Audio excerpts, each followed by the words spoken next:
All in favor? Aye. No opposed, carries.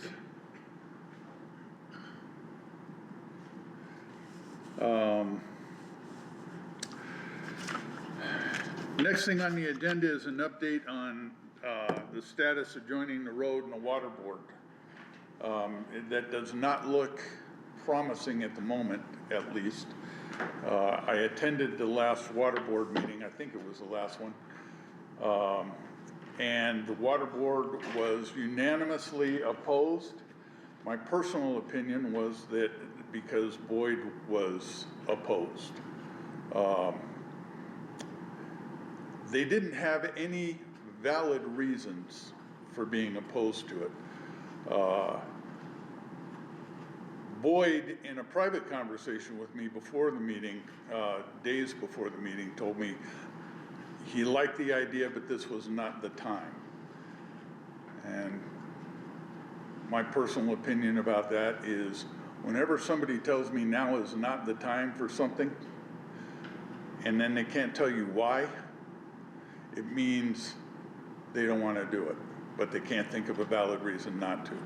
The most valid reason the water board had for not wanting to combine the two boards and making it a public works board was that they were concerned that the road board was going to try to get money from the water department. That came from the newest member of the water board, whose name escapes me, and Boyd. And it was very disingenuous, especially coming from Boyd, because he knows that by state statute, we can't do that, no matter how much we want to do it, and no matter how much they want us to do it. It's against the law, and I'm not going to jail. It wouldn't be us anyway, but it would be the council. They're not gonna do it. They can't violate the state law. The only time those two funds bleed at all is when a water project affects a portion of a road that has to be repaired. Then they can use water funds to repair that road. And the other way it kind of happens is when someone who is not officially part of the water department helps the water department do stuff. Then their wages, if the budget is operated right, come out of the water department budget. That would have nothing to do with any advice that any board is going to give the council. That's an administrative function that would happen between the bookkeeper, the treasurer, and the administrator, and probably notified to them by the public works director. We used this employee, and he's not a water employee, but we've got to pay his 5 hours out of water funds. I pointed that out to them. They couldn't say anything about it, but they were still opposed to it. Their other issue, it was an issue I raised, that the water board has at times had trouble getting a quorum, just like this one does. They haven't had that problem lately, but when I was on the water board, I never missed a meeting, and I'd say only 3 of the meetings that I went to had quorums. They all denied that that's ever happened, but it happened, and it was, and I'm not trying to throw anybody under the bus, but it was the current mayor's husband, who was a member of the board, who kept getting up and walking out of the meetings to keep us from having a quorum. So, combining them, in my view, put it together, solve that problem, and kept it so that we don't have to have the administrator or the public works director attend 2 meetings a month, or however frequent they are. But the water board was unanimously opposed. My opinion is, with that opposition, we won't get consensus from the council. Also, Taylor Ellis, who is one of the liaisons, was obviously opposed, though he didn't say much.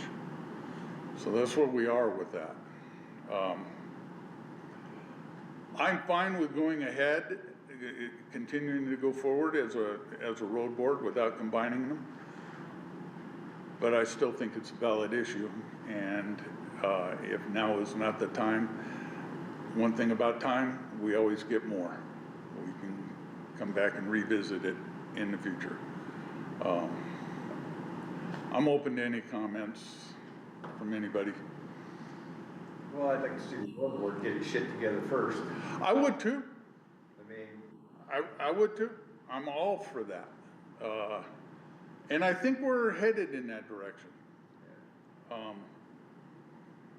You know, we have had a lot of problems getting the road board up and running properly, but it looks like we're getting there. And I'd like to get 1 or 2 more members on the board so that we don't have a situation like we did tonight. I'm assuming you just barely got to town from wherever you were working today? Well, I first I hit my house and printed some stuff off before I came down. But- Okay. But, yeah, so it, you know, if we had a couple more members, and if you guys know of anybody that wants to be on the board, we should try to encourage that. It makes it easy so that one member being absent doesn't toss a quorum. So, how many members can we have? Is there a maximum? there is, and I think it's 5.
I agree. I kind of think that's not really, I'm not sure how to put it, an accurate assessment of what would happen. Water issues are never going to get lost. And I don't know that one necessarily supersedes the other. If we have roads that fail, people are going to be just as upset about that as they would be if the roads weren't failing and the water was failing. We need both. People can't live here if they can't get in and out to go to school, go to work, and go to recreate. And they can't live here if they can't get water. Both things are a priority. They seem equal. The thing is, we did not split up the Public Works Department. We don't have, there are water operators that are separate from other public work employees, but we didn't say, this is roads and parks and whatever else Public Works deals with, and this is just water.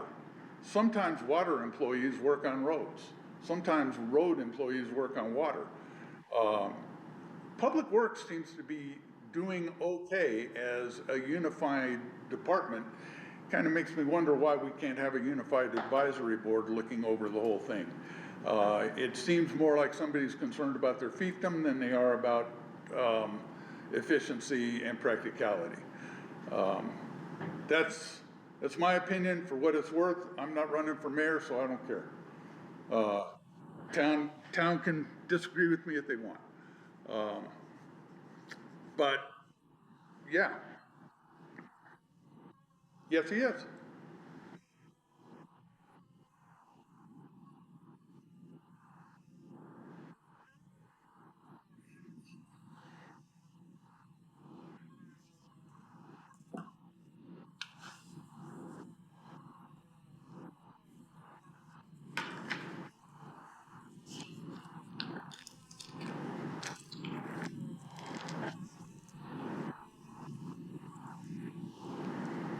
Well, I mean, you could, but again, that's just,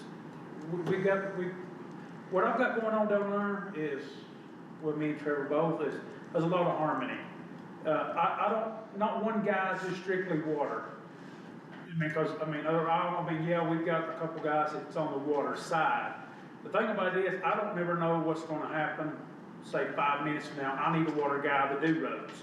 Or we have a water line break, I got road guys that does water.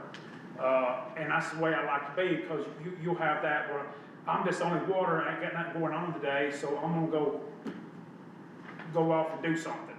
You see what I'm saying? That's what we have, we don't have nobody that thinks that way. We're, all 8 of us is all strictly Town of Star Valley Ranch.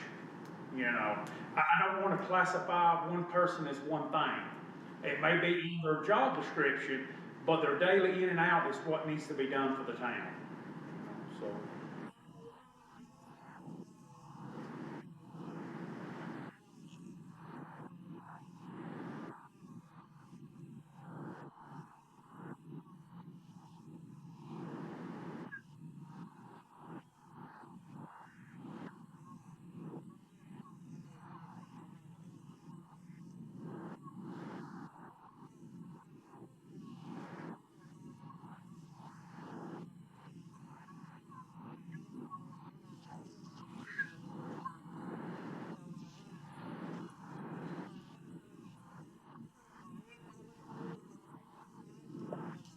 Yeah, we tried last fall, we tried with a winter guy, a seasonal guy, and it didn't work very well. I think he made it about 2 weeks. It's tough to find someone who Yeah. just wants to. It's, for a seasonal person, for what we do for our guys here, I mean, you know somebody that ain't gonna be here. I'm not saying treat nobody no different, but it's tough, you know, because they won't get none of the, They don't get the benefits. insurance and all that, they don't get none of that, they don't get the benefits of the town. And then, you know, you got somebody, well, that's in your account can go, well, I can go somewhere else and get my benefits, get my, you know, my insurance and all that. It's tough to get something like that. If we're gonna do something like that, then they need to be full-time, so we can put the time and effort in them. If they need to keep the water, let's just say water, if they need to keep the water license up, then the town pays for them to go do their certifications, keep all that up. And if it's a roads guy, I mean, it'd be to send them to some road classes, get them some, you know, some Zoom meetings, stuff like that, you know, instead of just getting somebody part-time. It's hard to work part-time, you know. I wonder, and I don't want to get too far off track. Yeah. Have you considered interning some people to teach them how to use some of the heavy equipment? It benefits them.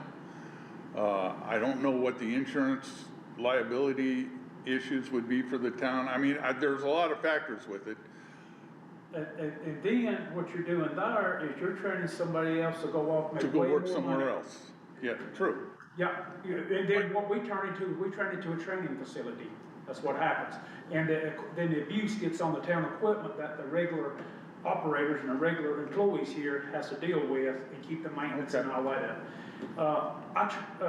I did land clearing for about 30-some years and dirt work and roads and everything. The owner of a company I used to work for, he said it costs about $40,000 to train an operator. It does. Mm-hmm. And you're the town. I mean, to train somebody on a grader, all it would take will be one slip foot to hit the diff on it, and you're ripping out about $60,000 in a grader. That it would be on the town's dime. Okay. That, it's hard. We got a couple of young guys, but we've worked with them when we hired them, that they're doing good, you know, but just getting anybody for a season, well, I'm just here through the summer, I don't worry about in the winter, so if I tire something up, they let me go, no big deal. They don't Okay. have to deal with it next week, you know, it's a touchy situation there, you know. No, that's a fair answer. I just thought I'd ask. Go ahead.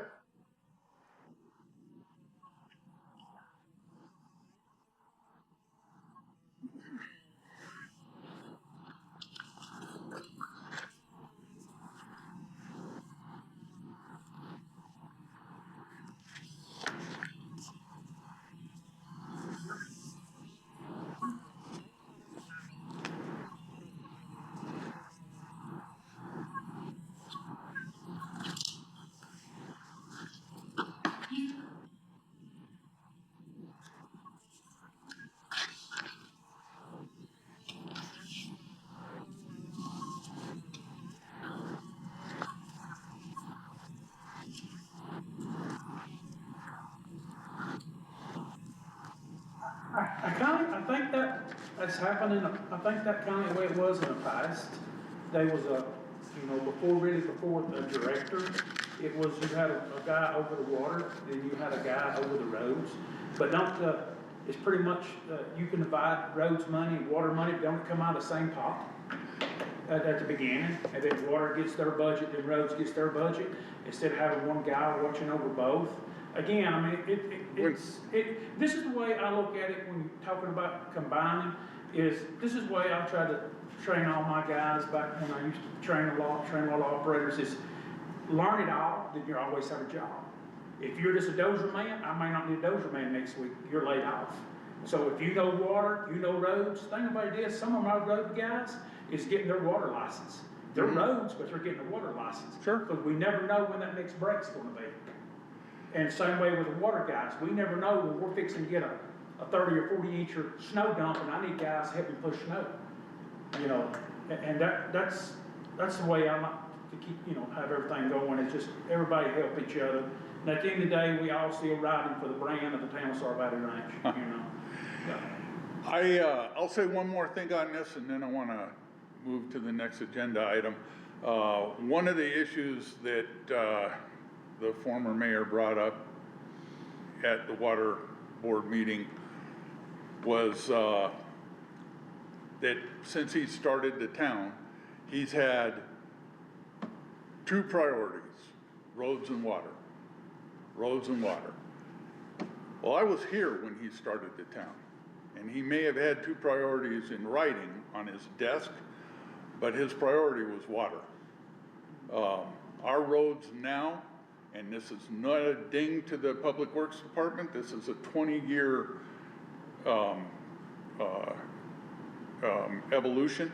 Our roads now are worse than they were 20 years ago.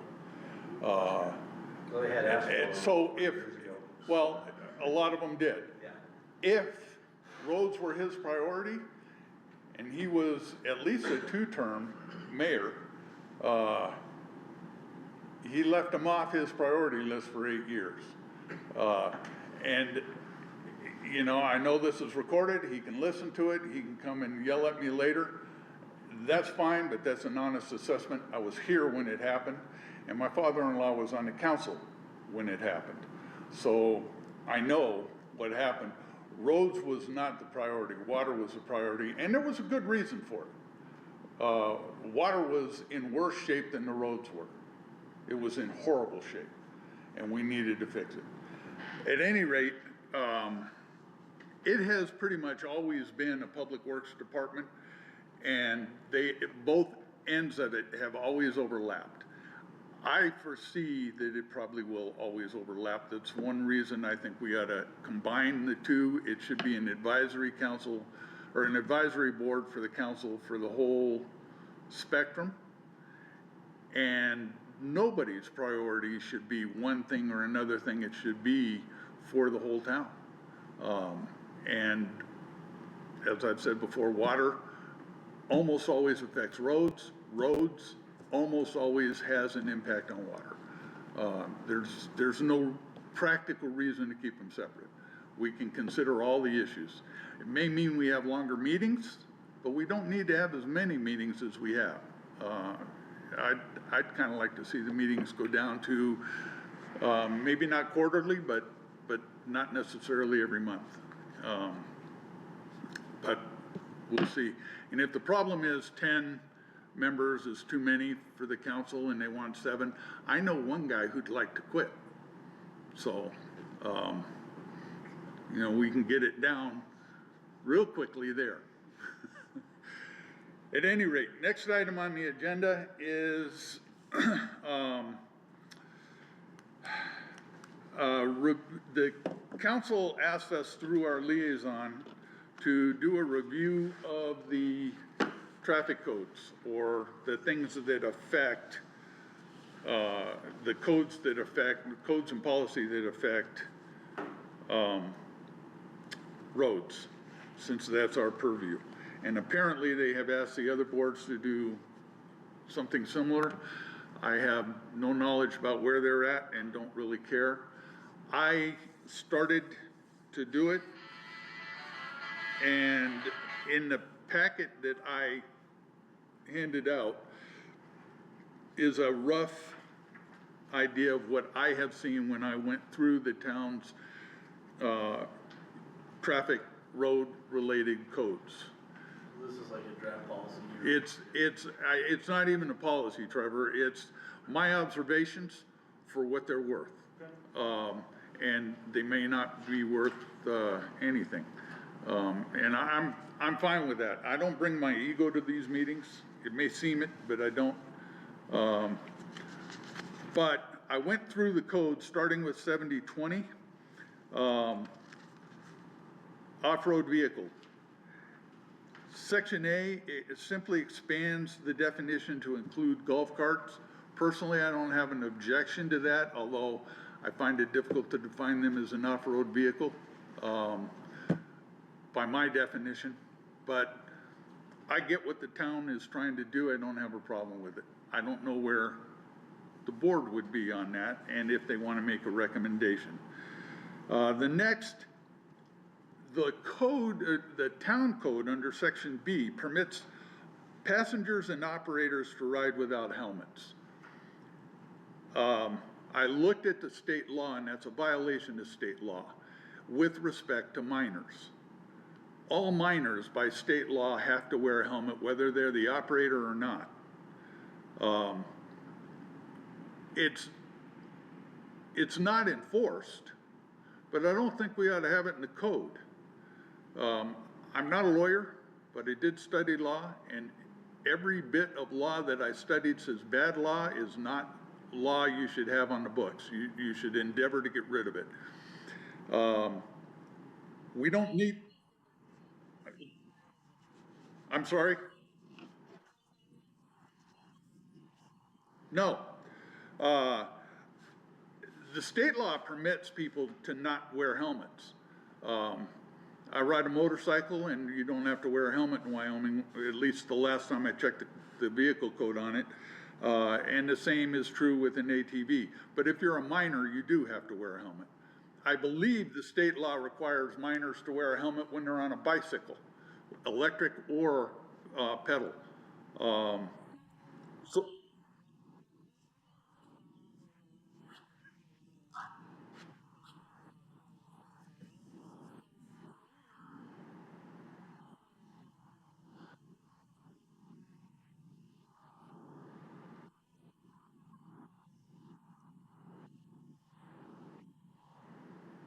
Mm-hmm.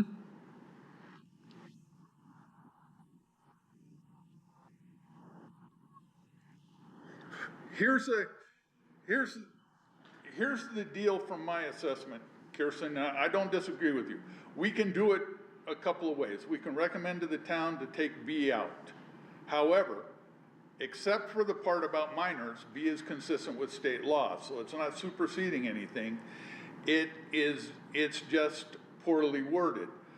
If they changed it, that, to say something to the effect of, permits passengers and operators to ride without helmets, except if the passenger or operator is a minor, they must wear a helmet. Words to that effect. Then you're consistent with state law. And the reason I say that is, if we have a code that indicates you don't have to wear a helmet, even if you're a minor, and the minor gets ticketed, they're gonna cite our law as why they did it. Even though ignorance is no excuse, we have permitted it. And that's a valid argument. It may not win, depends on the judge, but it is a valid argument. If the jurisdiction says you don't have to have one, even if the superseding jurisdiction says you do, especially in the case of a minor who probably isn't expected to know the law, they're gonna say, hey, wait a minute. The town said I could, so I did. I have another issue, and that is with golf carts. Nobody wears a helmet in a golf cart. Now, you can make them wear the helmet while they're on the town road, and then when they get to the court, or to the course, they can take the helmet off. That's probably never gonna happen. Like I say, I've never seen a sheriff enforce it. I've never heard of it being enforced, but it shouldn't be our law. We should either do what you suggest, take B out, or amend B to reflect that minors have to wear helmets. And then, I don't know what we do with the golf cart issue, but if a minor has to wear a helmet when they're on any kind of a vehicle, then they have to wear a helmet, even if it's a golf cart. Any other opinions, discussion concerning so far? That's like you said, nobody enforces it. True. The day somebody does, though, that's when it's an issue, and somebody will. I got a ticket for not having my ATV registered with the state. When the mayor and the sheriff decided to not get along, and the sheriff had a zero tolerance policy. Nobody ever enforced that rule, and they haven't enforced it since. I think I'm the only person in the town that ever got that particular ticket. It's just my bad timing to drive in front of a sheriff's deputy without a license plate on my ATV. I see them all around. I even know of one law enforcement officer that, I don't know if he still does, but at least lived in the town, that I saw on an ATV that did not have a license plate on it. He didn't ticket himself. So the moment somebody gives them the ticket or tries to enforce it, that's when it becomes a problem. So we shouldn't have bad law. That's all I'm getting at. And that's the whole purpose of doing the review, is to get rid of bad law and try to create better law. We have had, going on to number 2, we have had discussion in this board concerning construction damage on roads. Section 2 limits that discussion only to the road right of way, part of the property that is shared by the landowner and the town. But one of the discussions we've had is that there doesn't seem to be any way of getting a contractor who does damage to a road to repair the road properly. If they're doing it in the right of way, we already have an ordinance for that. The town may want to consider expanding it. I didn't put that in my outline, but it's something I've been thinking about since I came across the section. On A, it establishes permit requirements and fees. I personally don't know what that schedule is, or if the town has one. I believe they do. And my intent was to ask the town to provide it for me, because I didn't find it. So you're talking about this fine and fee schedule? And Right. 71.7. No, it's 7020 under section 2. construction, damage, restoration within the right of way. I know, but then it goes on to define it in 71.07. Oh, okay, yeah.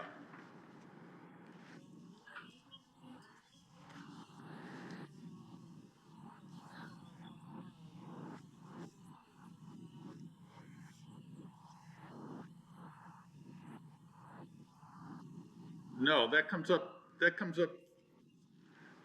later on, in the, traffic codes.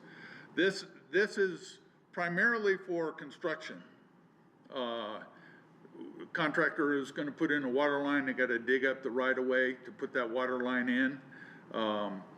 Technically, they have to restore the road back to previous, if not better, condition. They have to have a permit to do that. I'm sure that that's required, and that the fee schedule for that is published somewhere, I just don't have it. But it does provide at least that far.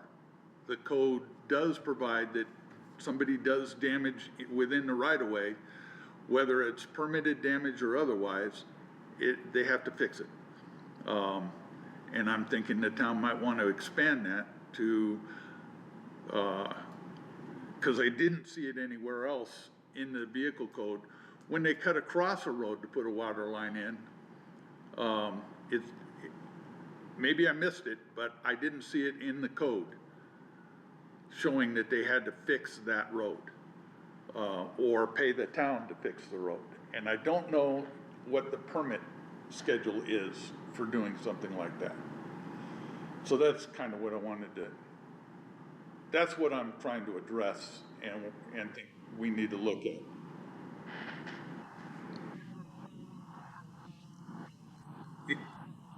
Yeah, there's not really so much in this section, a fine, unless maybe they don't fix it.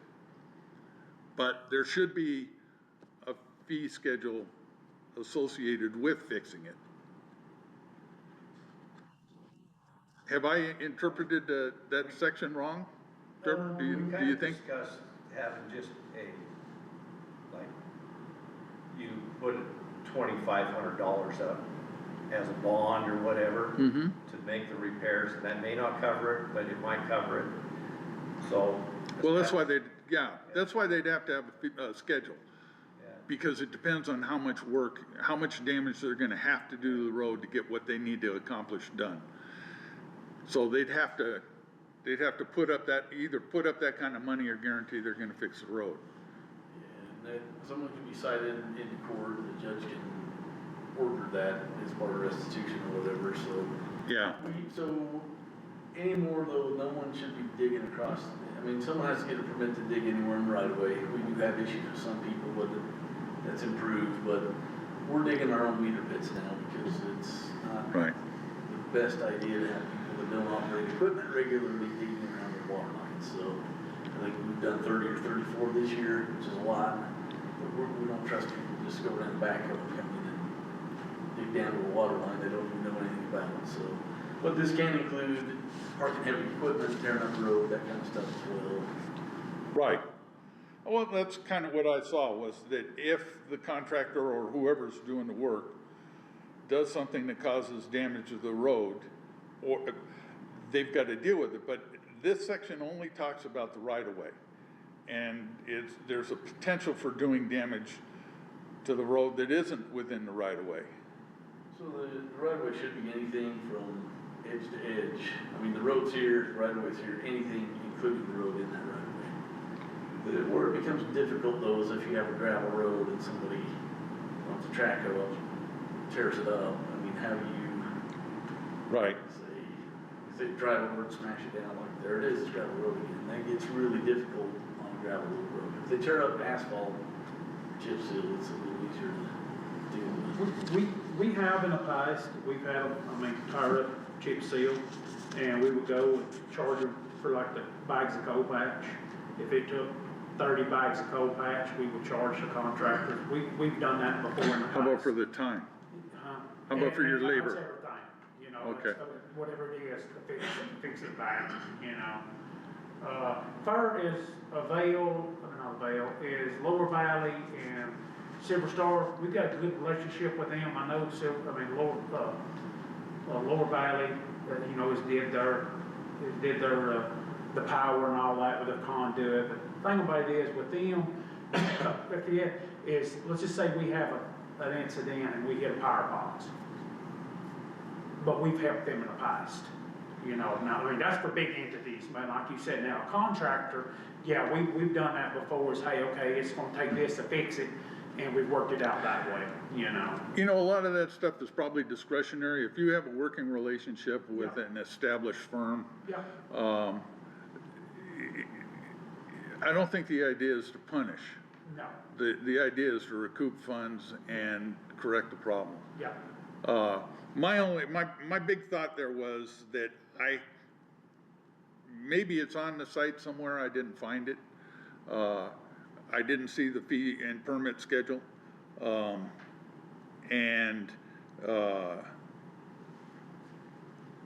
get now with Trevor clarifying what the town's considering the right-of-way is the whole road.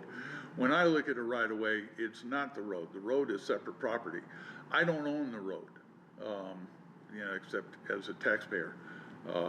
But the right-of-way in front of my property, I own as much as the town has the right to use it. So it's a right-of-way for both of us. And so to me, there's a separate distinction, and that's how I interpreted this code. So the road itself is from the center line, left and right, whatever that distance is. Out to the edge of the property line. Well, The In homeowner or, general, how wide is it? Depends on the. Depends on, yeah. Anywhere from 80 feet to maybe somewhere around 30. yeah. yeah. That's the thing, hindsight with us, like when we install our meter pits, is we kind of like maybe, you know, power box to power box. Because that's, Lower Valley has the, you know, utility right of way, and that's kind of where we go. But then I've got to be careful when I do that, because some of them is, the power boxes is way on residence property. Yeah.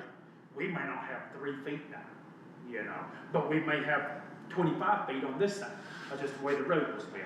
Yeah. So anytime I go out to mark for a meter pit or anything, I gotta go back to the plat book and look at that before I go out and say, okay, roughly here, you know. See, I got a verbal years ago, so it's not, that's all it is, it's verbal. Was that the town's easement for what I considered the right-of-way was 12 feet from the edge of the road onto to the property owner's property. And that seemed reasonable to me, so I didn't question it, I didn't go look it up, and I don't know if it varies from road to road. If it does, it does. That would be however the plat is registered with the county. They're all recorded differently. I spent an afternoon with Carl Sherbull and our attorney going over them all. So some will say the road is 60 feet wide, some will say the road's 24 feet wide with 10 foot right of way. So it's a mess. It's not. Yeah. It's not Okay. so black and white, but- And that's why I looked at it that way, because I saw the right-of-way as just the edge of the road to 10 feet up in, or 12 feet up into the property owner's property. Previous Public Works guy tried to explain to me that it was wherever the power box was. Yeah. But I knew that what you just said, that wasn't accurate, because I've seen those power boxes way up there. And I'm not giving you an easement all the way to my porch. Yeah. So, at any rate, that was all I saw there.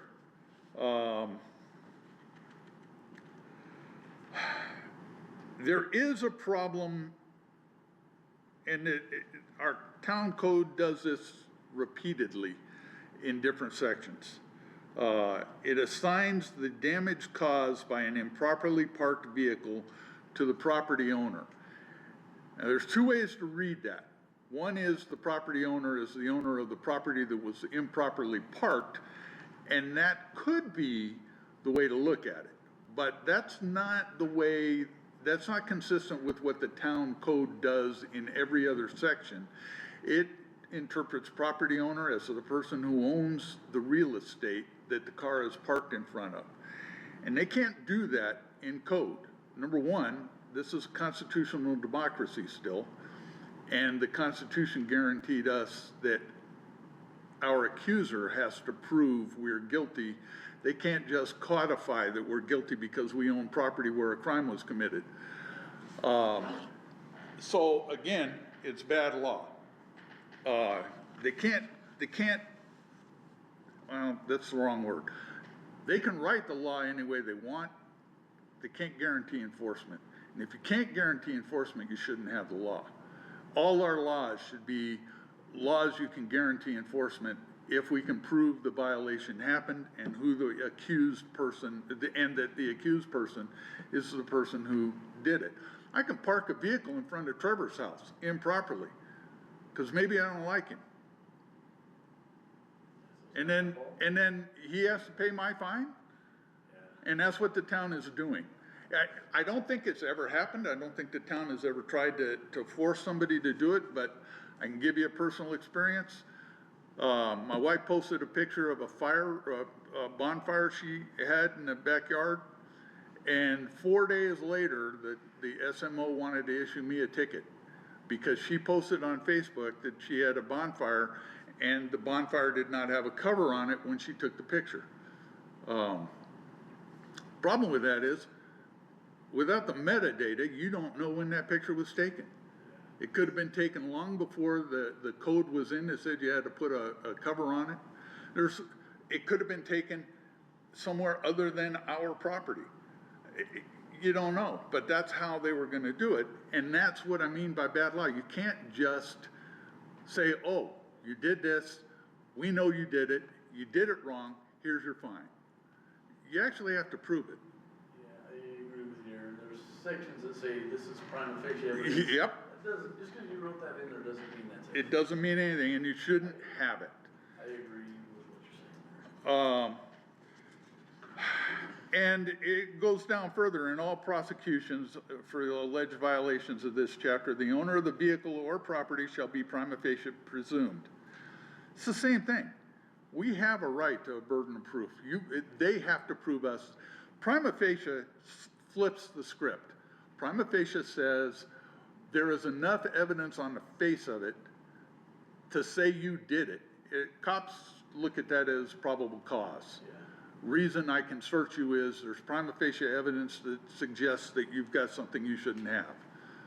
We've had other issues with this where, so Brandon Taylor does our criminal stuff, not Kevin Boyles, who does our civil stuff, but I had a case dropped where a guy was cited who has a rental property and someone with fireworks, the property owner was cited. I said, hold on, that guy didn't like the fireworks, Boyles property, I understand. But if somebody commits a murder in his house, he's not guilty for it. Exactly. So this is an issue for other things. Just because we say you own the property or you're guilty does not mean that's a legally binding standard. So I agree, I have issues with that. I'm thinking that when we get ready to finalize our assessment of the codes, my thought is everywhere we find this, and you're gonna find it in what I've presented here 2 or 3 more times at least, that we strongly urge the council to fix that. I have not looked at any other codes other than roads for this assessment, so I don't know if this exists anywhere else. But if it does, the town should fix that too, but that's not our assignment. Our assignment was roads. Abandoned vehicles, 7104. I don't have a problem with the intent of the code. It's just not worded properly. Number one, we do not, I don't have it with me. I forget what they called, I think it was the road supervisor or something like that. The town road superintendent or other town designated employee or state certified peace officer.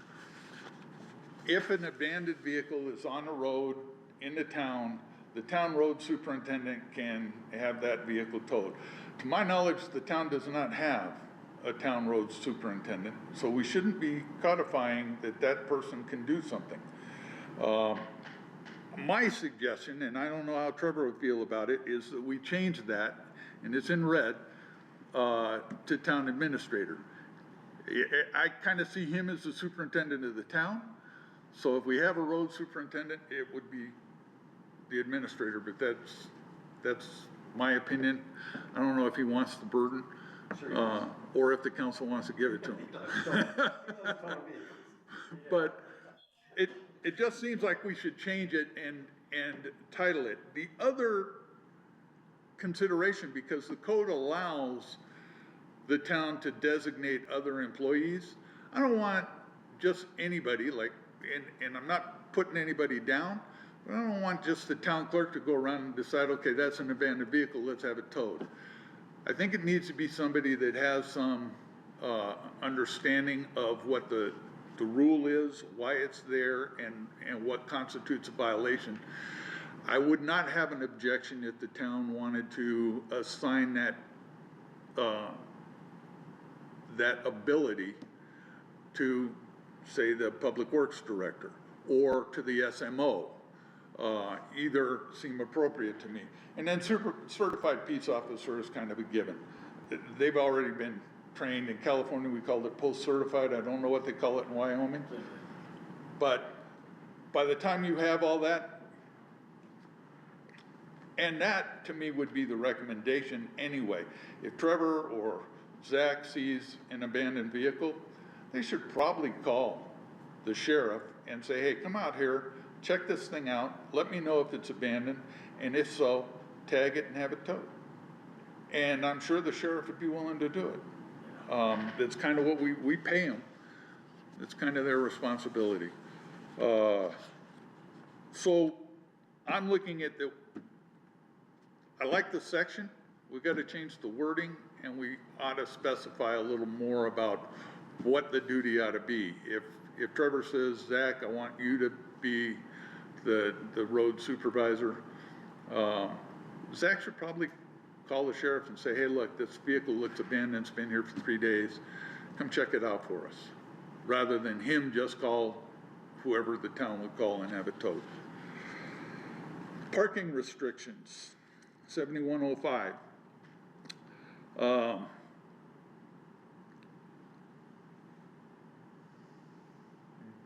As I stated in here, generally, you're not allowed to park on a road.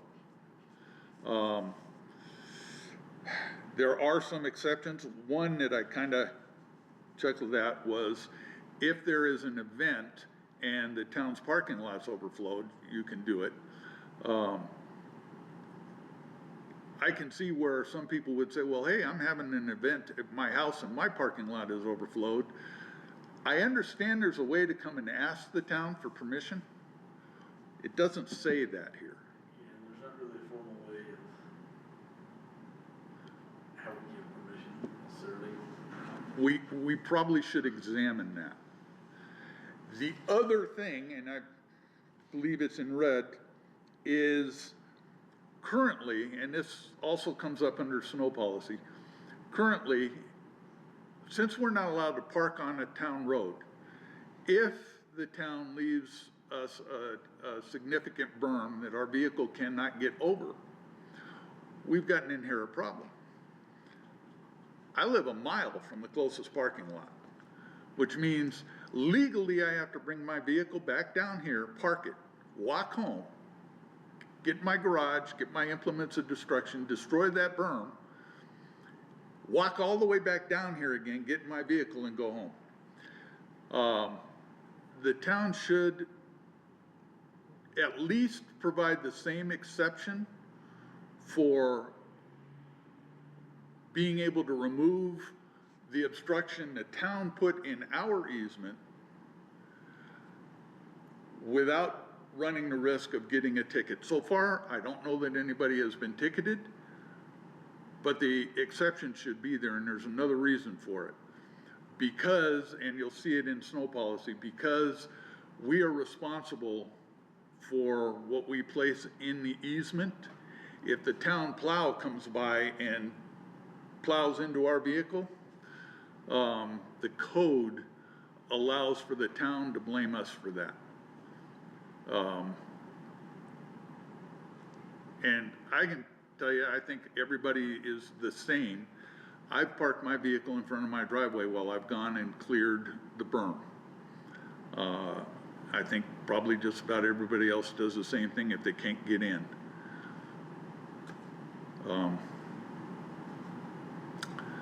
I don't really want to be nailed by the town because I parked my vehicle there. So, and to my knowledge, that really doesn't happen. It didn't happen years ago, I don't know, but we take a reasonable approach to things like that. And there's been several times where I've stood up in court and asked the judge to dismiss something that I felt like the town was in error of. So, If the town put the exception in the code, like it did for, sorry Kirsten, farmer's market or the yard sale at the emergency center, then you don't even have to because it's in the code that says, hey, it's accepted. So I wouldn't, I mean, it's my opinion, we don't need to put that in. It's up to Jim to be reasonable in enforcement activity. He's the one that tried to ticket me for a fire. Well, I understand that. So, you know, But I think there are bigger issues, it's personal opinion in this ordinance than putting exceptions in, but, I understand what you're saying. we did put it in there so that we can park to, access the mailbox if the parking lot is overflowing. So I'm thinking, if they saw a reason to put it in for that, they ought to put it in for the thing that makes it hard for the residents. Cause I might go in, brew a cup of coffee before I go out to the garage and get my snow shovel. Since I'm gonna have to be out there for an hour. Well, And he may drive by twice while I'm waiting for the coffee to get warm.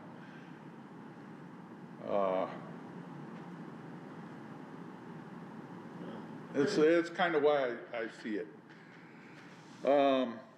Again, under 7205, the town does the same thing. It tries to codify who's guilty.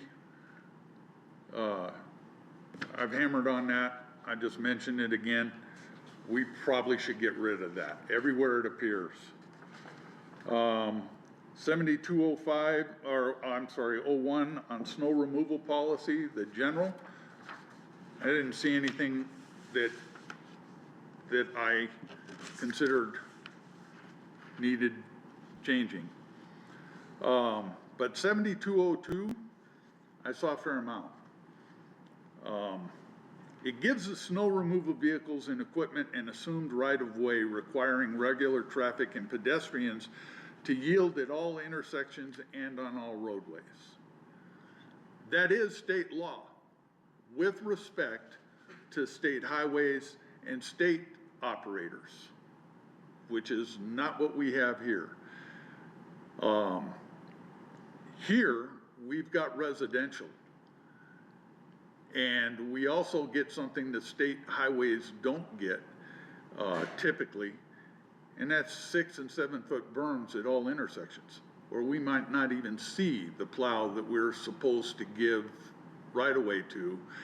We know that we have the right-of-way because there's no stop sign facing us. We don't know that they are even there because we can't see them. And they think they've got the right-of-way because they can go through. That's just one of the problems. The other problem is, and I'm sure everybody's seen it, all the state's plows have what looks like emergency vehicle flashers on them. It's not yellow lights, it's the red and blue. I don't have red. I thought it was red and blue. If I do have blue, then I have red. That's on the rear. Ours do not. So we can't see them. It's not even telling us what this is. Also, the way the code is written, it's all plows. Well, I know some people that have their own. I gotta give them the right of way, they're not even town employees, they're just doing their driveway. It's a poorly written section. I understand what they're trying to accomplish, and I'm not opposed to what it's trying to accomplish. You're pushing a ton of snow.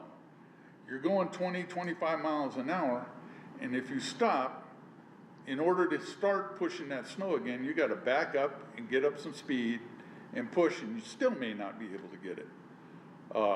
So I understand it's a competing thing. And I don't wanna make it tough for the plow operators to do their jobs, but at the same time, I don't wanna put the onus on, and it, you know, we got school children that walk home from school, they're not even gonna read this section. So these suggestions you're making, though, who are you gonna present these to? Well, at some point, it's gotta come before the council, because they're the ones responsible for writing the code, they wrote it in the first place. Yeah, so that's what I'm asking though, is, are you gonna highlight these, make suggestions and present it? Is that? If the rest of the board concurs, yeah, and the stuff that the rest of the board says, Marty, you're full of it, or, I'm fine, you know, it's a democratic process here.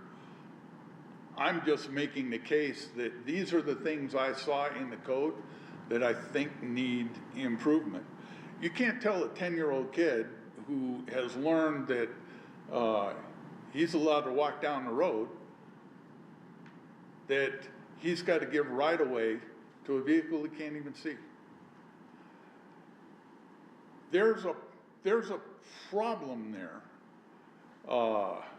that we've got to figure out how to fix, and I don't know that I have the answer. I just see the potential. We did have last year a snowmobile rider killed. It wasn't a town equipment that killed him, and it was probably the snowmobile rider's fault. But neither vehicle, the snowmobile or the vehicle, the car, saw him. Yeah, I think there was some inebriation in that case. Could have been that too. So,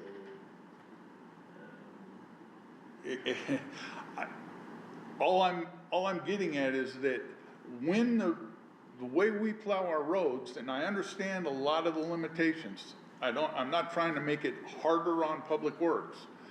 There's not a lot of places for them to put the snow, but because of the fact that we get some pretty high berms, visibility is down. We shouldn't be just saying to the citizens, you have to seed right away when you can't even see it, when you can't see the oncoming. The plow drivers have to understand their responsibility too. And I looked, I haven't seen it in Wyoming, and I haven't seen it come up in Wyoming, but it has come up in several other jurisdictions, particularly back east. Even where the right-of-way is assumed, the plow operator and the employer still carry the liability for what they do. yeah, well, civil cases are always interesting, and I mean, you've gone over this like three times now, and I know our guys don't go ripping through intersections where there's stop signs. I mean, they exercise due care, and accidents can happen, it can be, and it's not just berms, it can be blowing snow, there's a lot of factors in there, but I hear what you're saying, but, We can, when I looked at it, Trevor, I looked at it from several ways. There's one, we could remove it entirely because the equipment isn't equipped the way the state law was written for their equipment. I see the state's plows usually well ahead of approaching them. We don't necessarily see ours. They're trained differently because they're trained with state money. sure, but you gotta consider too that the state highway is huge, and there's right-of-ways, so we have a completely different situation here with the topography and everything else. So it's much easier to see a, snow plow on a flat road that gets plowed every hour or whatever. I mean, different situation, but I do hear what you're saying. You don't have a suggestion here other than that's a problem. Well, there is another suggestion, and that's, we could water it down some. and by water it down, I mean spell out what, even the state code says, and other jurisdictions have said, that even if we cede the right-of-way to the plow driver, and I'm paraphrasing, that the equipment operator still carries the liability, as does the town, so that nobody gets the idea, and I've worked with cops that have thought they had that because they had the right to do things under the law, that they could do stuff that put citizens at risk. Same thing tends to happen. Hey, I can do it. And actually, the last public works director explained it to me that way. I can do this, so don't make me angry or I will. I realize that's not this public works director, but he's not gonna live forever, and he might get a better job. Our code lives for as long as we have it. Are you looking for a job? I'm not trying to cast aspersions, I'm just telling you what I've seen, what I've experienced, and what I'm reading. Well, so what we talked about in prior parts tonight, though, is just because it's written down doesn't mean it's gonna hold up. This is untested in court. And if we write, I'm exempt from everything, and then I go out and do something stupid, I'm still gonna be held accountable. Is that the answer you want when somebody's child has died? So Marty, I think you're being ridiculous here with that. I mean, you know how I feel about dead children, because I've dealt with a lot of them. Right, So I'm not, forgive me for taking offense to that, but I did. So we spent a lot of time on this here, but changing the ordinance, and if it's poorly written, doesn't mean that it exempts us from liability. no, it doesn't. But if you write it in a way that the town or town employees may feel they're exempt, They, iron one of them thinks they're exempt. right now, That's the thing. right now, We can't help what happens tomorrow. We gotta worry about what's going on today. You can write whatever you wanna write for tomorrow, but we gotta work with what we got right now. Because that's who I've got right now, is the guys I have. And first, not being seen, you know how many calls I get about, why don't you cut those 50-inch LED light bars off? I can't see.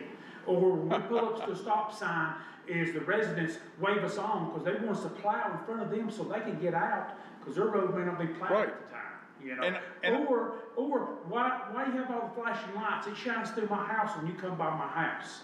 You know, yes, yeah, we have all the flashing lights. We don't have the blue light. We have every other light there that you can get for the stuff. When kids come up, I plowed here for over 2 years. When the kids go up North Forest, I stop. I've stopped them in Muddy Stream. Let them go up.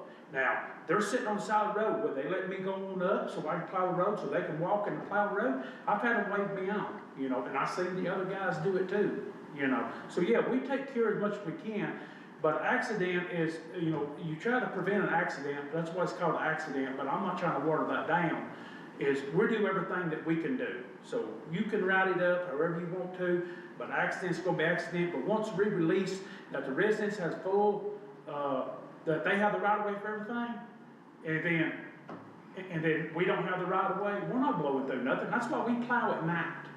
Now, I hate it when daylight pops up and we have to plow during the day, because residents already think they have right of way, that we have to stop for them. I'm running 26 foot wide on a motor grader. They will not stop. They make me back up. So, not trying to be hateful, but they get what's in front of them. Because I'm not, as soon as I pull over on his road, then it's a mess. You know, if they pull over just a little bit, I'll pick my wing up, and any one of us will pull off the side where they can go by. But a lot of them, they'll come right up, flash the horn, and lay down on the horn, and start shooting you birds. You get out of the way. So, I'm not saying all residents, but a lot of residents think they already got the right of way. Yeah. Zach, I'm not disagreeing Yeah. with you. In fact, I think I prefaced the discussion with an understanding of why the plowing has to be done in certain ways and why this section is there. I'm not suggesting we remove it. I'm suggesting that we don't write it in a way that makes it seem like if something happens, it's on the pedestrian, it's on the car driver, it's on the civilian, as opposed to writing it in a way that that accomplishes both things. I want Public Works to be able to plow the road efficiently, which means sometimes they're not going to be able to come to a full stop unless they absolutely have to. Which means then you may have to back up, you may have to hit that, whatever you left there, you may have to hit it in sections to get it moving again. I get all that. I also don't want it so that, and when I say this, I'm not attacking the current Public Works crew, but this law lives beyond the current work crew. And it was put in place under the previous work crew, under the previous director who told me, piss me off, I'll do what I can do. So here's what I'm telling you though is, we spent a half hour on this one sentence, and I hear you, I can't change it, neither can Zach. So I would suggest you come up with a new way to say that, or talk to your council liaison and say this needs to change, because neither one of us have the authority. I get that, that's not my purpose today. And just so you know, I wasn't trying to offend you with the child remark. It's just, that answer is not an answer that even the worst lawyer is ever gonna let you make in response to that kind of a situation. They're gonna look at where the liability is. Oh, I understand that. And that's my whole purpose there, is that let's not write bad law, let's write better law. I'm more than willing to come up with a better way to write it. That wasn't the exercise. So I brought up, this was my complaint to the mayor and council, that our ordinances are not very good. And I asked them to go through the whole thing and fix it. I said, if you wanna make an impact, I run the day-to-day stuff, I'm the get it done guy, and this needs to change. So that's where this whole project started, is my Okay. complaint. Because this is not very well. And my concern is when you start looking at other jurisdictions, I think a lot of this stuff came from other jurisdictions. And just because you take it from them, doesn't mean they did a good job writing it. I think we need to do, every single word in this ordinance means something, and it needs to be changed in certain areas. But we're spending a lot of time on a sentence that none of us here can change. We can write a suggestion and say, this sounds better, but it takes a mayor and a council to approve something. No, I get that. That's the purpose of tonight's exercise, was to satisfy what you asked the council to ask us to do. That's not what I asked. Well, it may not be, but that's how it came out. And I want to present what I have noticed to the board and let the board determine whether or not what I've noticed is valid. And as I said at the outset, not everything that I see is necessarily valid. It's like everybody else's opinion as well. We all have one. But having had to deal with this kind of stuff extensively for years, not on roads, but on other things, bad policy is bad policy, whether it's a law or a policy or a memorandum. If it's bad, it's bad. As a union rep, I used to tell the warden all the time, you show me what the policy that says I can't do it, and in an hour, I'm gonna show you the one that says I can. So my belief has always been get rid of the bad policy, even if I don't like the new policy. At least it's not bad. Yeah.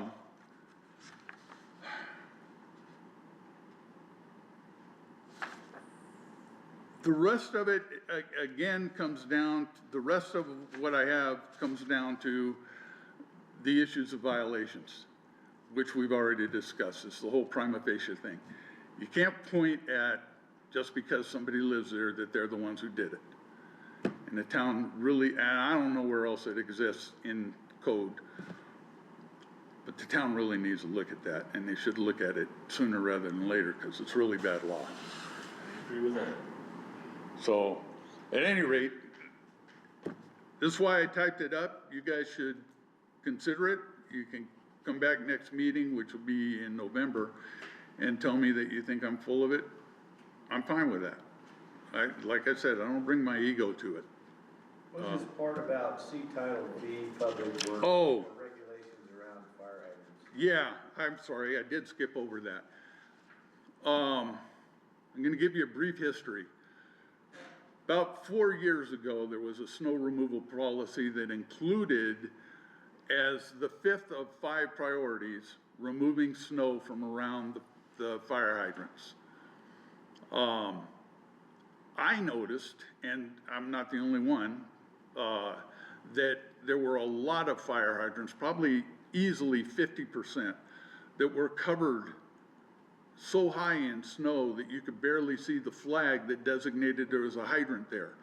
And it wasn't snow, it was solid ice. I know because I removed some of them. I took some pictures, sent them to the council, hoping it would inspire the then Public Works Department to start doing something about it. We paid quite a lot of money for hydrants, and 4 months out of the year, they're unavailable.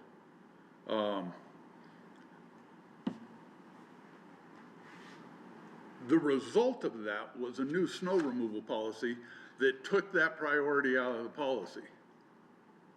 That was the council's, and it's not the current council, but that was the council's decision on how to solve the problem.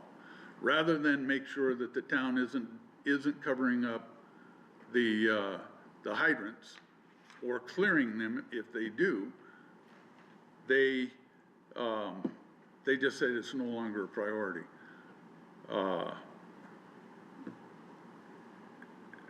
That's not a responsible approach. So that's the history. I looked at that section, and what that section says is that that as a citizen, we can't do anything within the 3-foot radius around the hydrant, which technically makes it illegal for me to do what I've done, which is clear the hydrants that personally affect me. I don't think Jim's ever gonna give me a ticket for it. He's driven by while I've done it and thanked me. But we shouldn't have that in there. I know why it's in there. They don't want me to build or plant a cover that hides the hydrant because the hydrant, I might feel, detracts from the aesthetic curb appeal of my house. The hydrant is there for the same reason the B boxes for your electric and phone and everything else is there, to provide a specific function. So if we make it impossible for them to get to the hydrant when there's a fire, they aren't going to. We should change, my opinion is we should change that section to make it, to specifically allow for the clearing of the space around the hydrant, to keep it clear and consistent with the intent of the code. So The other thing if you're a is, homeowner and you feel like it's a danger to your home to have that fire hydrant covered up and you wanna go clear the snow around it, technically it's illegal. yeah, we wanna change it. Right. Now, the other thing is, I think the town needs to return clearing the hydrants to a priority. I don't think it needs to be their number 1. Might not even need to be their number 5. So I'll let you know that the fire department says that we do a better job than anybody else around clearing hydrants, and all they ask us is to be able to see the flag. So before we get too far down this rabbit hole, you can talk to Ted Jenkins yourself if you want to get it straight for him. But we do a pretty good job of clearing hydrants, and it is a priority, but first priority is making the roads open. Sure. Hydrants no good if a fire truck can't get there. But are there some we probably don't get to? Absolutely. It depends.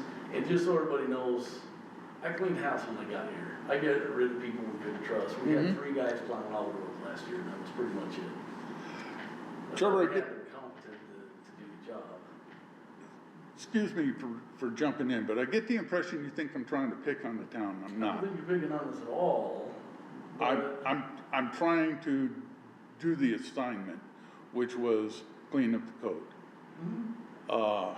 And in doing that, I'm justifying why I think some of the code needs to be cleaned. If the council, if the board, if you disagree, like I've said 4 times, I'm fine. I can't do the assignment and skip over stuff that might be politically sensitive, and that may be the wrong phrase, but I think you know what I'm getting at. Yeah, I care less about politics, I'm all about results. Right, me too. So I just think there's information you have to consider. I've heard both things. I've heard that that Mid-Valley likes the way the hydrants are cleared, and I've also heard that, they've said that if they show up and there's 6 feet of snow, they're not even gonna try. I've never heard them say that. I haven't heard directly on either side. I've heard just the way I heard from you, from other people who say they've talked to him. I don't know, and I would be more than glad to talk to him about it. That's not my point. If it's in here as a priority, it doesn't even have to be 5. It doesn't have to be where it was. It shouldn't be removed. If Public Works has the time and the equipment to go clear the hydrants, they should. And taking it completely out of the policy means they don't need to. And again, Zach's probably on it. But like I've said, he's not gonna live forever. He's not gonna be here forever. And sure as you're telling me why, somebody else is gonna tell me, hey, it's not in the code, I don't have to. I understand that, but what I can tell you is that we're only hiring good people. We've got vacancies that I won't fill because I don't trust the people that apply. The only, oh, go ahead. No. I'm gonna be gone tomorrow, and I get that. Yeah, well, this is what I used to tell the people I negotiated with. If you're not gonna sign it, we're going to impasse, because you give me your word and I trust you.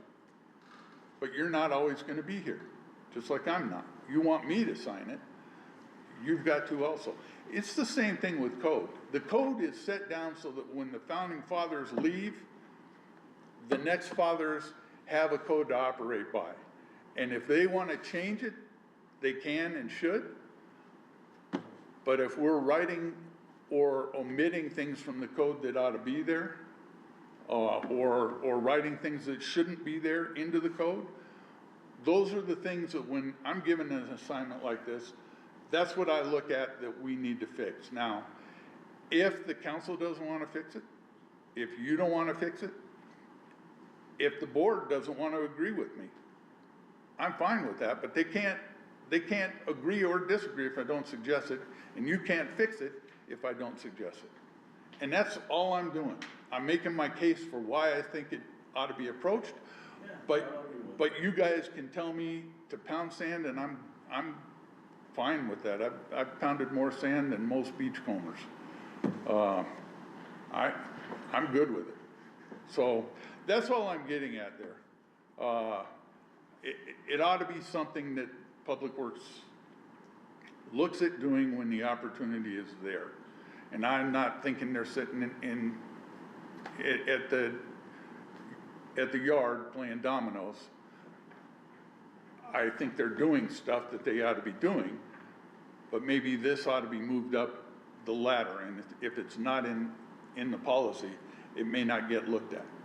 And maybe it does get looked at by the current, might not get looked at by the next one, because the last one didn't. He specifically took it out.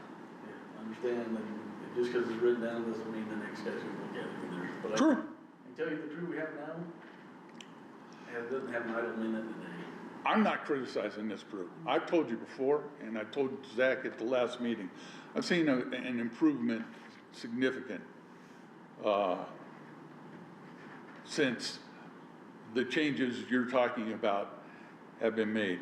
That's not, I'm not criticizing, I'm not trying to criticize the job you're doing, the job Zach is doing, or the job your employees are doing. I'm just telling you, the assignment was look at the code, I looked at it, these are the things I saw, and maybe I am being ridiculous. I can accept that. I don't think you're being ridiculous, I just,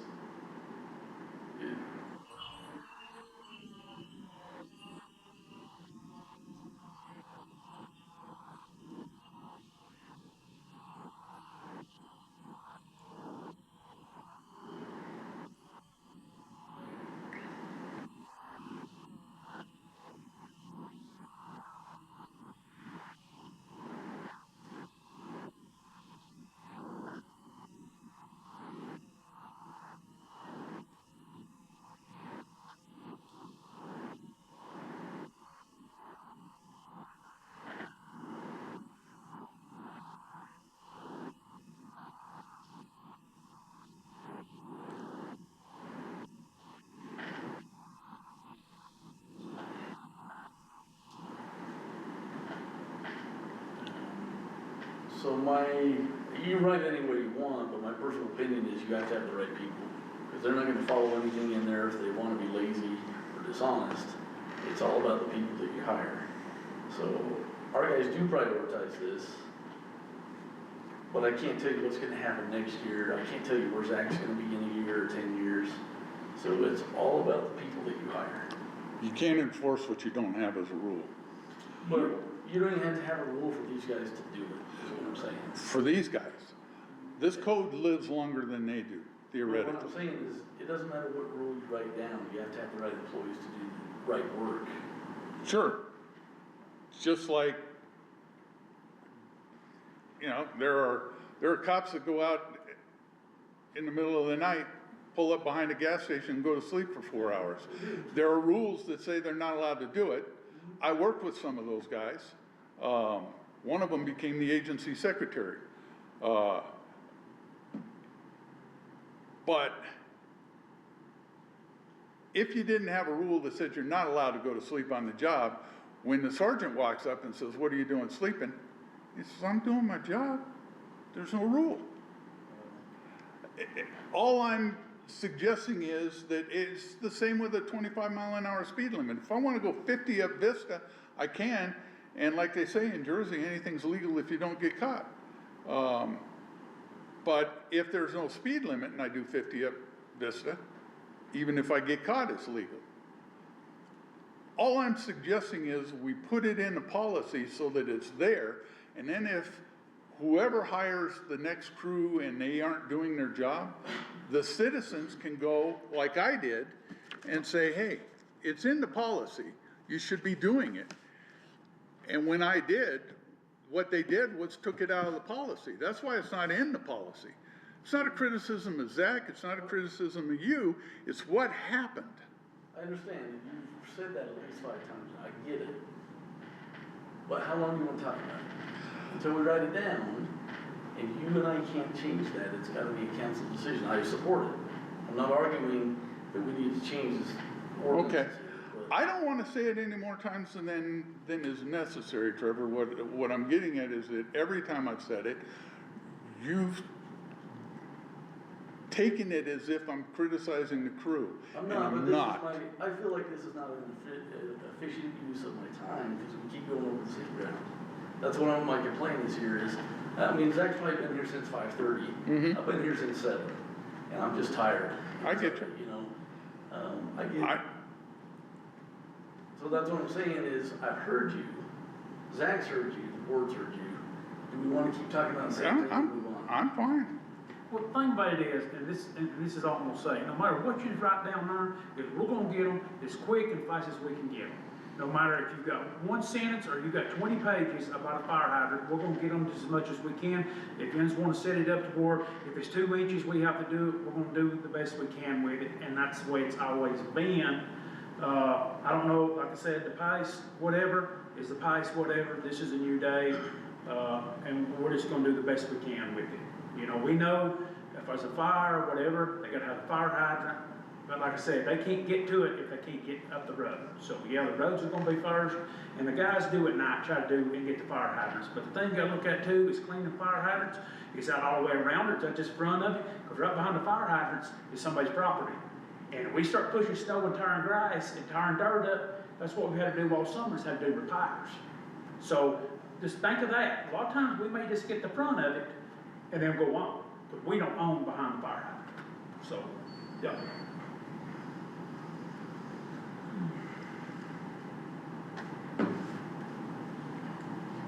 That's kind of the same thing you've been saying too. I'm not disagreeing. I'm just trying to tell you it ought to be in the policy. I got you. Yep. So, at any rate, that's all I had on what I saw in the codes relating to, roads. If there's any further discussion on that, I'm open to it.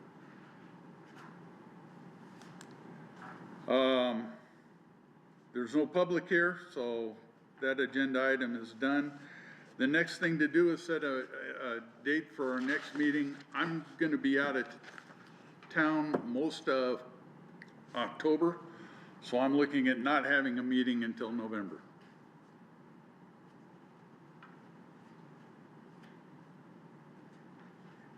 And right now, most of my November is open.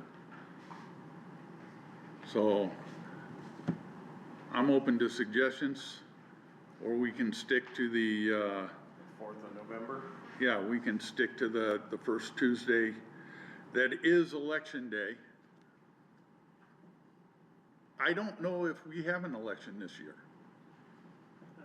There's nothing in the town, I don't know And what's. the only reason that's an issue is because we use this space for balloting. Yeah, I don't know, I mean, I would have to ask, I'm not aware of anything that's. I don't think there's an election in this state, it's just election day. So unless I hear that the space is not gonna be available, I'm good with setting November 4th, 6 o'clock for the next meeting, if the rest of the board's fine with that. I won't be able to. You won't? Is there a better day? Probably in, May. Are you out of town? Are you leaving? Me too. Are you leaving for the winter? Is that? Yes, yes. You can Zoom. Yeah. Okay. So if the 4th works for you as a Zoom meeting, I'm sure it will. okay, then let's do that. We'll set the Send a link next, and I can get on. the next meeting for, November 4 at 6.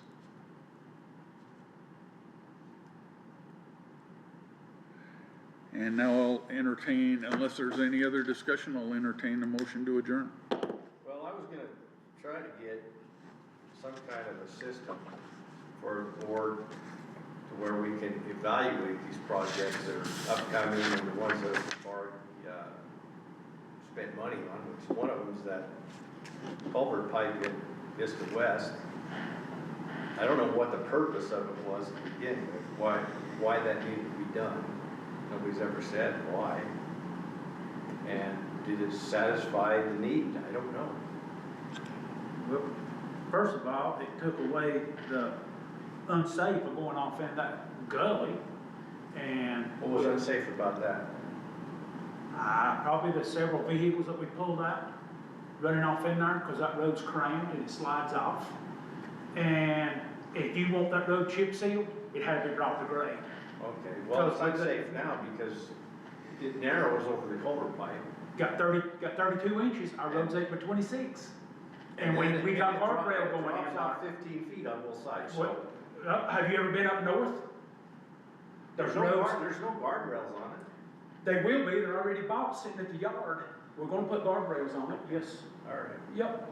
That was a project I was handed on my second week, June last year, to get done. That's something the council decided.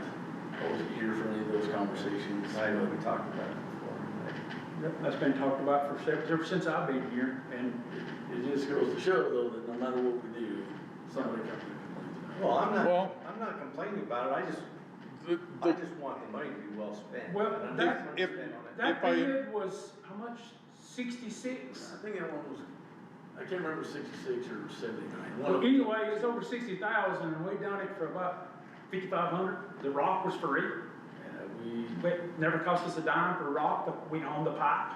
All it was just the rental of the equipment, you know, and then the trucks. So, yeah, so I think it was spent, I think it was very well, you know. What I want to get to is the larger point that Lee was making, which was some kind of a system to, you used the word evaluate, and I don't know that evaluate is with respect to the public works work projects is within our purview. I don't think it is. Well, But I think I know what you meant. If you're gonna be an advisory board, you should at least know what the projects are and what the intent of the project is. And when the project's finished, did it meet the intent? That's all. That, most of that at least, does fall within our purview.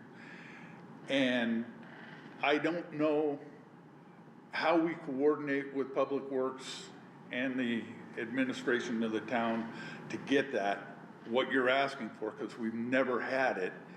So we're building, if we do it, we're building something new. Yeah. So these are all publicly discussed at council meetings. At public meetings, they're on agendas. This one was a while ago when it didn't get done, because they budgeted like $40,000 for 2 projects that were well over $100,000, so, but they were discussed publicly. But they could still put out, say, just a pamphlet, something, the intent of this project. is Well, blah, blah, blah. let me ask that, do you have, I realize stuff comes up that changes, that can throw your whole schedule out of whack. What I'm asking is, do you have a schedule of events, things, a schedule of projects, things that you intend to do, like May 1st, I intend to pave Vista. May 20th, I intend to dig a swimming pool. Do you have a schedule of those kinds of projects, and not necessarily out that far, just a schedule, that you could make available to us, not so that we can say, hey, May 2nd passed and you haven't even moved a rock on Vista yet, but so that we can know what your projects are? Yeah. So, a couple ways to answer that, yeah, we do. I mean, Zach's got a whiteboard half the size of that wall where all his projects are. But I will tell you this, I am not gonna create work for our employees to do administrative stuff when it takes away from projects. I don't want you to either. We have a lot of huge projects coming up. We're getting our tank lined here shortly. We got the other 2 tanks, we have divers in between. We're doing reviews of water stuff. We're trying to bring that up, so we have a ton of research we're doing, and to write that all down and put it out will take away from projects. So let me ask, is the only place that is on the whiteboard? No, I mean, these are discussed at council meetings and council workshops as well, and I give them updates. I give your liaison, I'm not even in your chain of communication, I shouldn't be here tonight. I shouldn't have come. I knew this wasn't gonna work, because it's not working with the other boards either. I am not part of the boards, and this is not an efficient use of my time. It takes away from our ability to get other things done. You're supposed to work directly with your council liaison, and I give them all this information that should then come back to the boards, and that's how information should flow under our current model. That can change, but that's what we want to do as a town. But the liaison could, I give an update every week if I have the time with, here's what we did this week, here's what's coming next week. I give all that information to council, and it takes a lot of time. So that information is out there.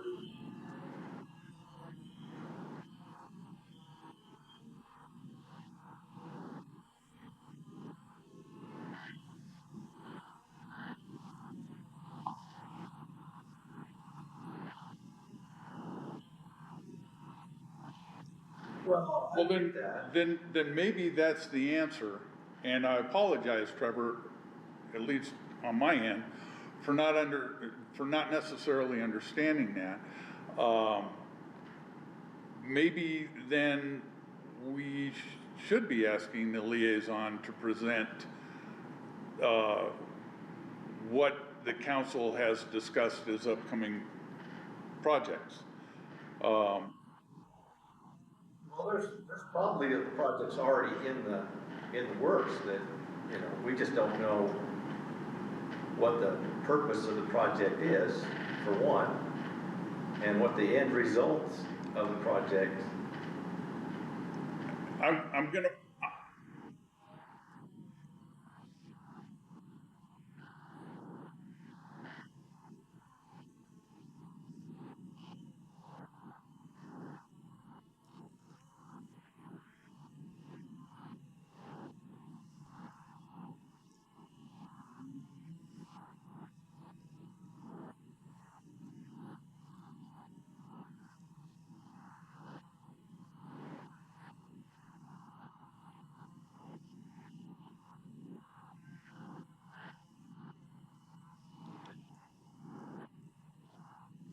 Well, maybe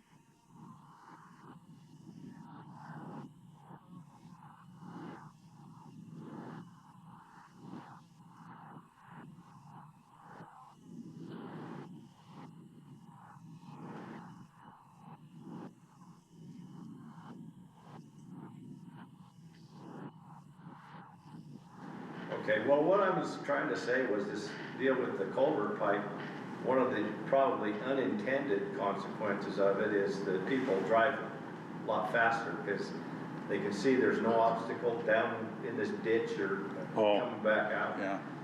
And they just, Even as powerful as this board is, we can't fix stupid. I agree, I Oh. agree. There's already a whole bunch of people But complaining. the intent was to make it safer, when the unintended consequences is it may not be safer. And people were already lined up to complain about, hey, when you pave my road, people are gonna drive faster. I understand that. But we're gonna progress. I mean, the traffic stuff, the speed stuff is, I'll push back a little bit, Lee, on that. First, that's a specific issue. Yeah. The point you raised was a larger issue about knowing what the projects are that are planned. Even there, understanding the purpose, the only time the road board is concerned with the purpose is when it's our advice to the council. If the council or Public Works has decided they need to do something, Well, our understanding the purpose of it isn't within our purview. it may not be within our purview, but it would help with decision-making in the future. It could. Yeah, it could, but I don't need 1,300 yeses or nos. It- That's between the council, me and Trevor. I mean, I would like the input, but then again, I mean, with whatever, you're gonna have yeses and nos. If we Zach, do that's- that, we'll never get nothing done here. We gotta move. What I try to do here is I try to fix what's been broken for years in the past. That's my job to do, and that's what I'm trying to do. I get so much flack about, you don't want change. Well, it's gonna have to change, or the world's gonna pass this place up, and we're gonna be exactly where we're at right now, you know? Zach, that's the pushback that I'm giving, Yep. in that that's not our function. We see issues that we think need to be addressed. We study them to the extent that we do, hash them out, and make suggestions to the council. The council then does whatever the council's gonna do. But we advise, right? Right, that's what I'm saying, So that's we what go to the advice council is. and say, I advise you not to do this because history shows us that this, and this happened. Right. And Or I if- advise you to do this because, And if they wanna ignore it, they're going to. but we need the data. No, we do. And that's why I was asking the larger thing.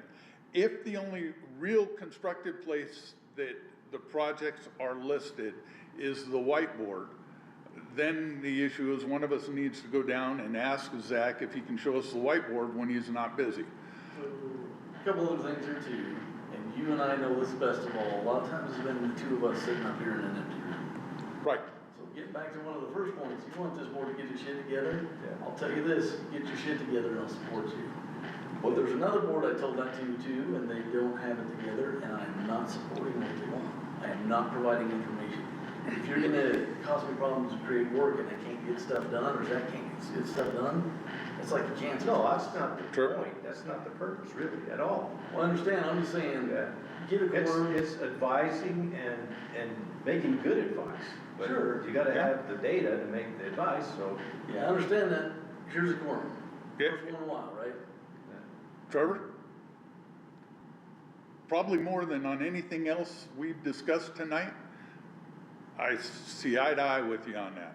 I support you 100% on that.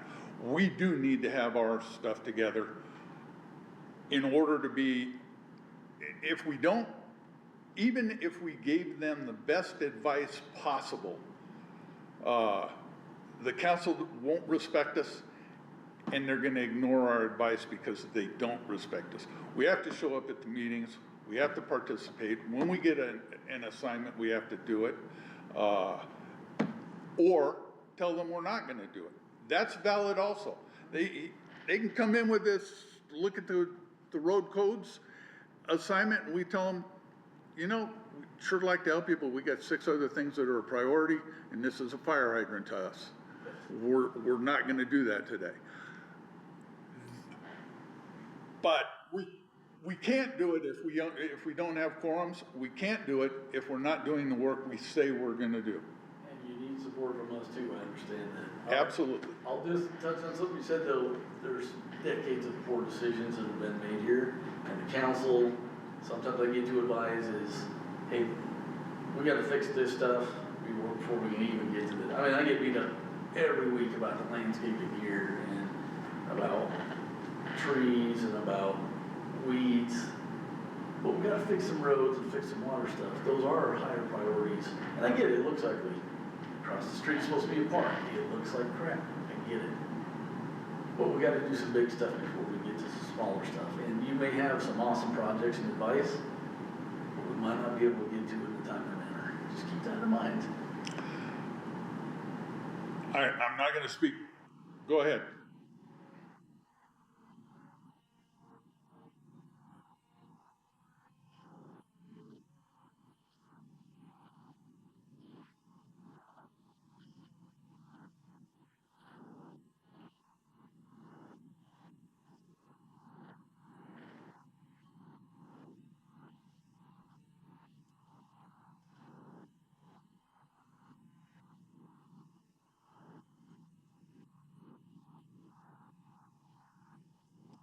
And that's fine with me. I'm more than willing to go that direction.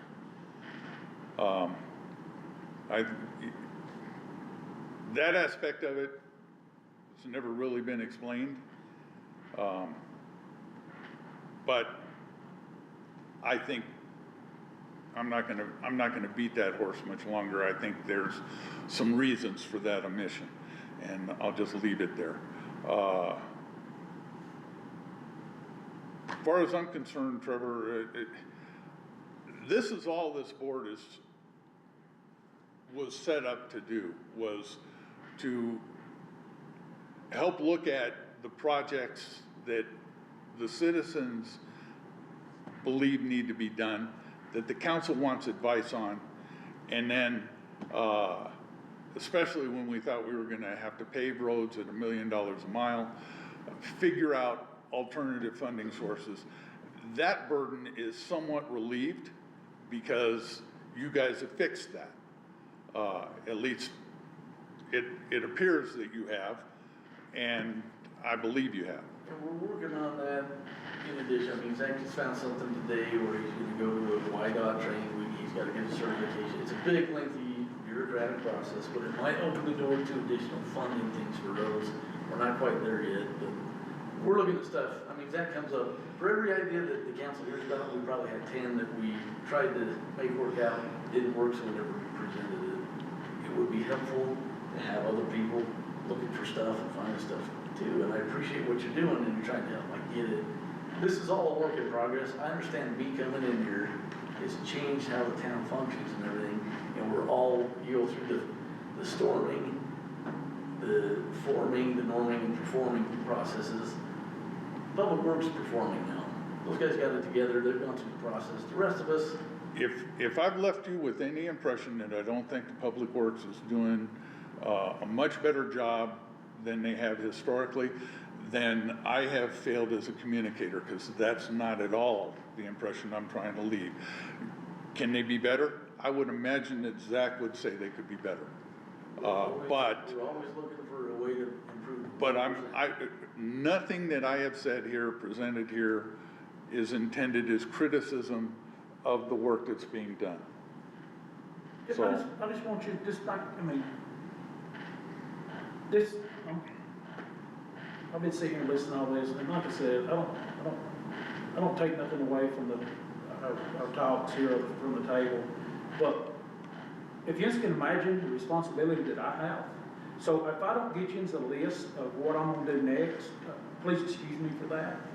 Because I've got 31 mile of road, I've got multiple miles of pipe, on top of keeping guys busy, trying to help people here, you know? And not only that is, whoever takes over after me got it a lot better, and I said this before, a lot better than what I got. And I'm adamant about that. And when I go home from this meeting right here, I'm still here. I Zach- should be married to this instead of where I'm at now. Cause Zach, this is my passion. I- Well, anything I've ever done in my career is I've always left on better terms, and I've tried to leave it better for the next person. You know, I like how we gonna go through this and try to reword some stuff. The thing about it is, and Trevor said right there, is if he's not here and I'm not here, and the next council, they can reword it the way they want to. Absolutely. So let's try to get it to where we're at today. I understand, let's look for tomorrow. Let's try to get it down today. And just, and like I said, if, I got a lot of wheels a turning. Not, I mean, just here that in my head and everything. And like I said, we're all human. I get stressed.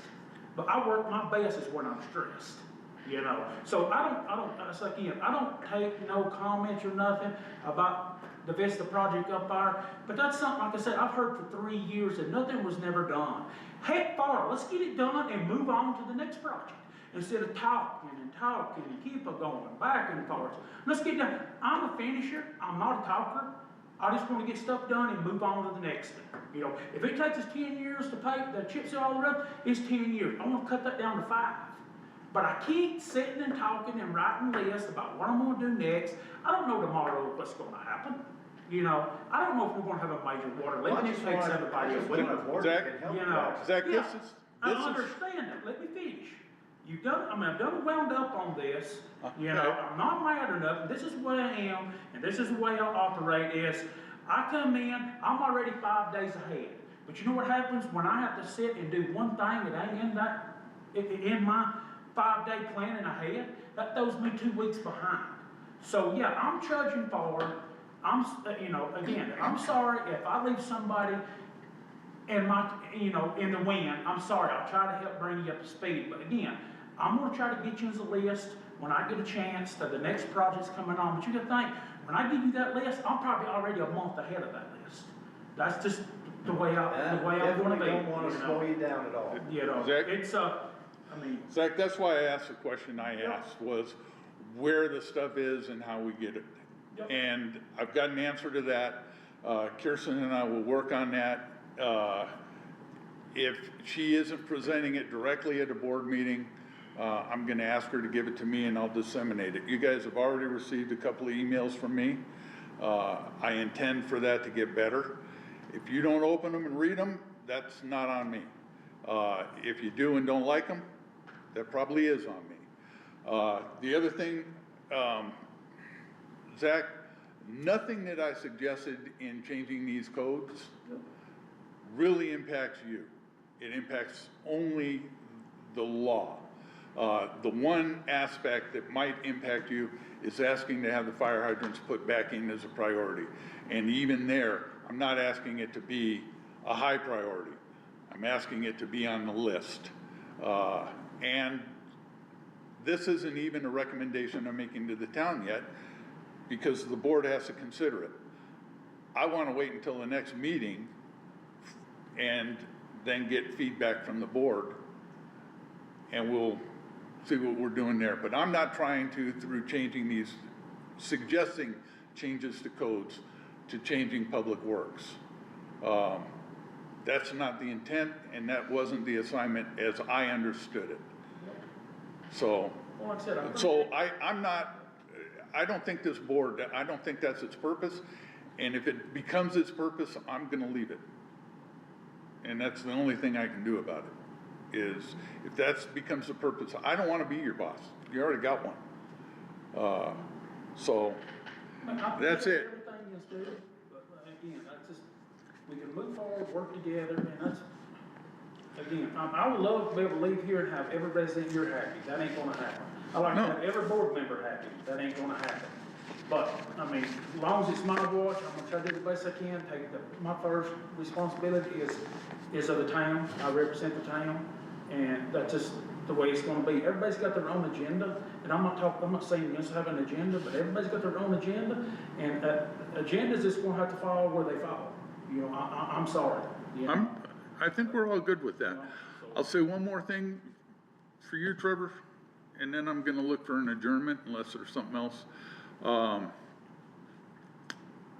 said at the outset, that you guys could stay or go after you presented what you presented. I didn't ask for either of you to be here. You are always welcome. Anybody, they don't even have to live in the town, is welcome to attend the meeting while I'm chair. My intention was not to burn up your time, and I'm not trying to. If I invite you, or the board invites you specifically for a specific purpose, that's how it'll be done. There'll be a specific purpose. There's something we want to know or impart. If we do that, that's fine. And if you tell us we're not coming, we're not Congress. I'm not going to have a subpoena issued. Don't come. It'll be reflected. We invited. They said no. But there's not going to be a value put to it. If you come, you come. If you don't, you don't. And if you come and want to participate, please participate.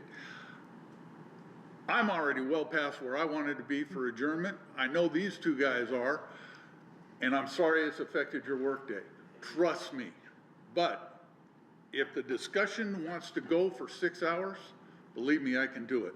I've been in 24-hour negotiations and never quit. But I don't want that. I'd like to be in and out in an hour. So, that's it. Unless there's something else, Well, I appreciate you coming, Zach. I do too. You too, Trevor. I, We had a lot of fun. I'll entertain a motion to adjourn. Second.